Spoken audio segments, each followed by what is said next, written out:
This is Nafplio, a beautiful little town nestled underneath the impressive Venetian fortress that dominates the skyline. A supposed 999 steps is what brings you to the top of this 18th century fortress that was built by the Venetians during their second occupation of the city, only to then be captured by the Ottomans just a year after its completion. Nafplio claims the title of the first Greek capital as the Greeks kicked the Ottomans out of here a couple hundred years later in 1821. On my hike up to Palamidi, I counted 900 steps, but many other sources on the internet say anywhere from 804 to 913. But it is one of those things where the parameters are not well defined. Do the steps from the little plaza count? What about the steps just after the entrance to the gate? At any rate, I guess 999 sounds more legendary than something like 872. To the west of Palamidi lies Nafplio Fortress, which is the oldest part of the town of Nafplio and was later converted to fortifications by the Byzantines, Franks, Venetians, and Ottoman Turks.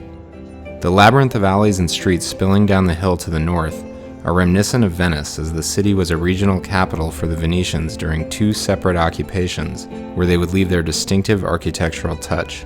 The graceful arcades of Syntagma Square are a prime example facing their archaeological museum.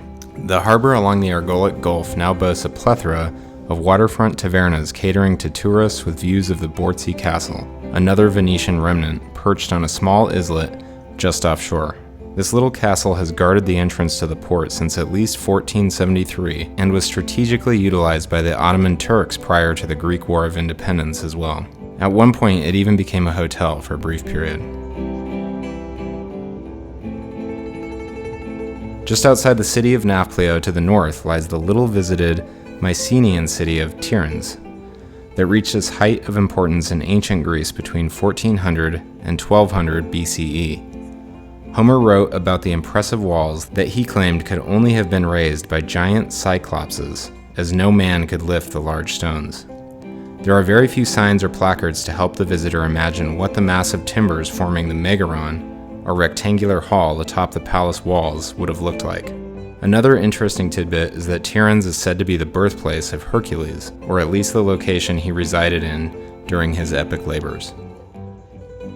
And last but not least, a little tidbit for future travelers: if you're a cat person, Nafplio and Greece in general are a great place to go, as there are cats around almost every corner.